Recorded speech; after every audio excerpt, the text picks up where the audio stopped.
Every American who owned a radio in the late 1920s knew that smell. A sharp, acrid bite at the back of the throat, somewhere between burning dust and hot metal, that meant one of two things. Either someone had left the set running too long, or something inside the wooden cabinet was about to go seriously wrong. Most people turned the dial down and hoped for the best. Most people were operating on hope because nobody had given them anything better to operate on. 7 years earlier, in 1921, fewer than 50,000 American homes owned a receiver. The technology was exotic, military adjacent, the hobby of engineers and enthusiasts who understood vacuum tubes and could wind their own coils. Ordinary families read about radio the way they read about aviation, with admiration and no particular expectation of personal involvement. Then Westinghouse opened KDKA in Pittsburgh. Then RCA began manufacturing sets designed for consumers rather than technicians. Then the price dropped, and then it dropped again. And then department stores started selling radios on installment plans, and suddenly the exotic became ordinary with a speed that left the engineering behind. By 1928, more than 8 million American households owned a radio receiver. By 1930, that number would reach 13 million. The living room console, a wooden cabinet the size of a small dresser, housing a chassis of vacuum tubes, capacitors, coils, and resistors, had become as standard a piece of American domestic furniture as the dining table. And in a significant percentage of those 8 million cabinets, something dangerous was quietly building. The problem was heat, specifically the heat generated by vacuum tubes operating in enclosed wooden cabinets that their designers had not adequately thought through. A vacuum tube works by heating a filament until it emits electrons, thermionic emission, the same principle that makes a light bulb glow. Heat is not a byproduct of tube operation. Heat is the mechanism. Every tube in a radio chassis is, in a precise sense, a small furnace. A typical 5-tube receiver of the late 1920s contained enough heat-generating elements to warm a shoebox-sized space to temperatures that would, over time, char wood, degrade insulation, and occasionally ignite. The men who designed radio chassis in the early and mid-1920s were not unaware of this, but they were designing for performance first: sensitivity, selectivity, audio quality, and the thermal management problem received secondary attention at best. Cabinets were styled for the living room, not engineered for airflow. Ventilation slots, when they existed at all, were sized and positioned for aesthetic reasons. The results accumulated slowly, then all at once. He was the son of a Vermont furniture maker, which gave him, colleagues later noted, an unusual sensitivity to what heat did to wood over time. He'd studied electrical engineering at MIT, graduated in 1919, spent 3 years at a telephone equipment manufacturer before joining RCA in 1922, when the consumer radio business was just beginning to suggest what it would become. Soule was quiet, careful, and possessed of an engineer's particular form of stubbornness. He could not look at a problem without calculating its worst-case outcome. Where other engineers saw a chassis that performed adequately in the lab, Soule saw the same chassis running for 6 hours in a sealed cabinet in an Ohio living room in August, and the numbers that calculation produced made him deeply uncomfortable. He had been raising thermal concerns internally since 1925. The response had been polite and unhurried.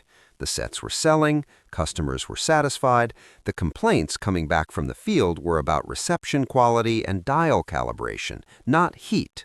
Engineering resources followed complaints, and complaints were not pointing at thermal management. Then the winter of 1927 arrived, and the complaints changed. Home heating systems and closed windows meant radios running in more confined, less ventilated spaces than summer allowed. Usage hours increased as families stayed indoors, and field reports from RCA's service network began documenting a pattern that Soule recognized immediately. Resistors failing, capacitors failing. In the worst cases, not many but enough, insulation on internal wiring showing heat damage, scorched marks on cabinet interiors. 2 documented cases of small fires caught early, causing minor damage but enormous alarm. Soule brought the field reports to his supervisor with the calculations he'd been updating for 2 years. This time, the response was different. He was given a budget and told to find a solution. The first was the heat itself, specifically the heat generated by the power supply components. Every radio of the era contained a power transformer and a set of resistors that reduced line voltage to the levels the tubes required. These components ran hot under any conditions. In an enclosed cabinet, their heat had nowhere to go. The second was the consequence of that heat on the wiring that connected everything together. In 1927, the standard insulation for internal radio wiring was rubber, natural rubber, compounded with various additives to improve flexibility and durability. It was adequate insulation at room temperature. At the temperatures that developed inside a running radio cabinet, it was a slow-motion disaster. Rubber softens as it heats. Softened rubber deforms under the mechanical pressure of routing and bundling. Deformed insulation creates contact points between conductors that should be separated. Contact points between conductors create shorts. Shorts create heat. Heat degrades insulation further. The cycle was self-reinforcing, which was what made it dangerous. A chassis that ran for a year without incident was not safe. It was a chassis in which the degradation cycle had not yet reached its critical threshold. Saul attacked the wiring problem first because it was the more immediately dangerous of the two. He spent 3 months in late 1927 building a thermal test chamber, an enclosed box instrumented with thermocouples at 23 positions, replicating the internal environment of a radio cabinet under sustained operation. He ran samples of every insulation material then available in commercial quantities through this chamber, logging temperature, duration, and failure mode for each.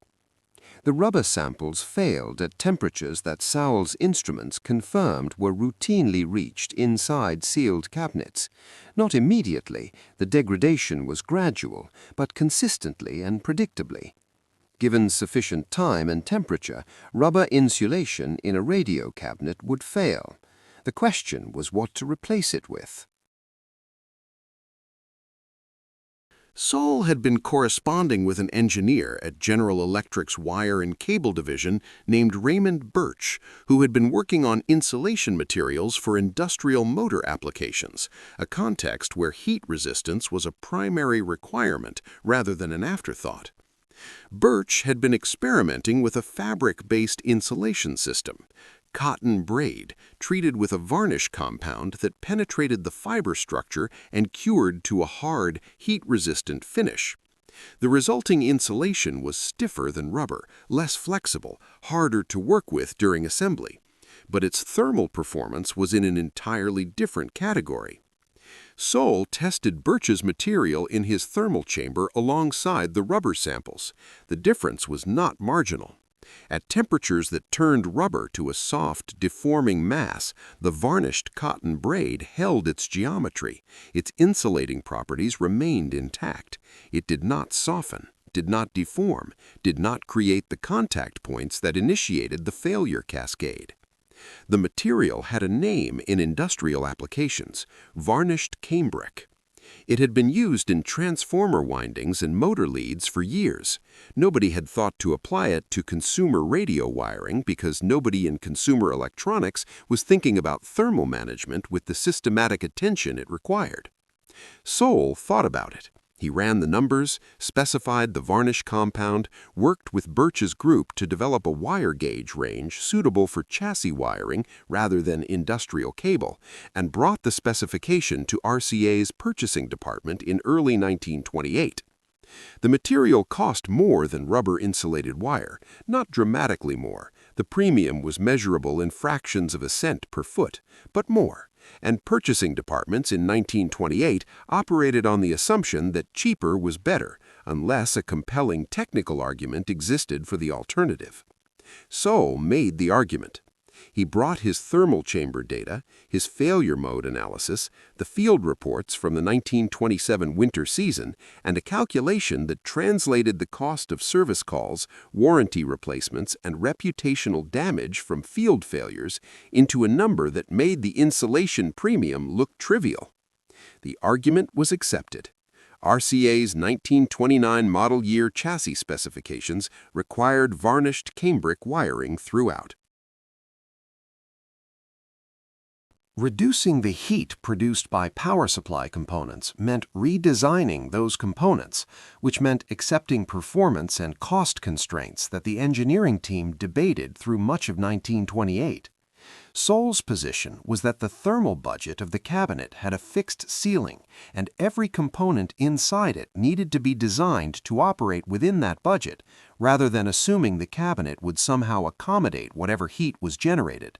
This was, in 1928, a somewhat radical proposition. The prevailing design philosophy was component-centric. Each part of the chassis was optimized for its own performance, and system-level interactions were addressed after the fact if they caused problems. Soule was arguing for what would eventually be called thermal design, an approach that treated heat as a primary design parameter from the beginning, as fundamental as voltage or impedance.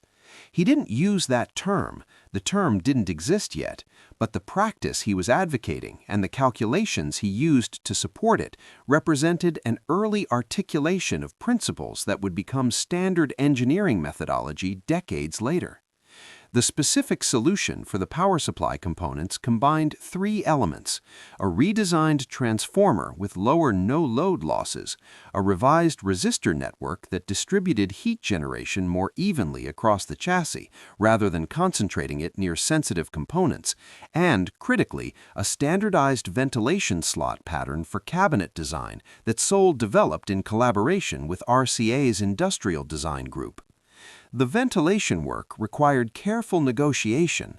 The designers responsible for cabinet aesthetics had strong views about where slots and openings could and could not appear without compromising the visual character of the product.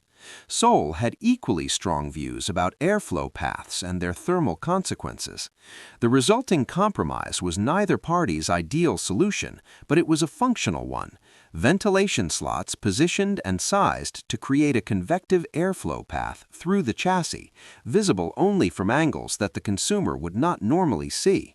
It was the kind of solution that satisfies nobody completely and works reliably, which is frequently the best outcome available in engineering. Field failure rates for thermal-related causes dropped sharply. The service reports from the winter of 1929 showed none of the insulation degradation pattern that had appeared 2 years earlier. The scorch marks and failed components that had been quietly alarming Soule's department were gone. Nobody announced this. There was no press release celebrating the absence of fires that had not occurred. The engineering change was invisible to consumers, invisible to retailers, invisible to the trade press that covered the radio industry. This is how safety engineering works when it works correctly. The proof of its success is the non-occurrence of events whose probability it has reduced. The newspaper cannot report the house that did not burn. The consumer cannot feel grateful for the failure that did not cascade. Other manufacturers adopted similar approaches over the following 2 years, some independently, some after examining RCA chassis and reverse engineering the insulation specification. By 1932, varnished cambric wiring was standard across the American radio manufacturing industry. By 1935, thermal design considerations were included in the technical literature that trained the next generation of radio engineers. The smell, that particular sharp, acrid smell of overheating insulation, gradually disappeared from American living rooms. Not dramatically, not all at once, but steadily, as chassis after chassis was redesigned to the new standard and the old sets aged out of service. Harold Soule left RCA in 1941 to join the Navy's Electronics Procurement Program, where he spent the war years applying the same thermal management principles to shipboard radio equipment. He retired in 1958 and died in Vermont in 1971. He's not in any engineering hall of fame. His name does not appear in the general histories of American radio. But 8 million families sat in their living rooms in the winter of 1929 and turned on their radios and listened to Jack Benny and the NBC Orchestra and the news from Washington. And the sets ran warm and smooth in their wooden cabinets, and the smell did not come, and nothing burned. That is the shape of his contribution: invisible, total, permanent. The radios played on.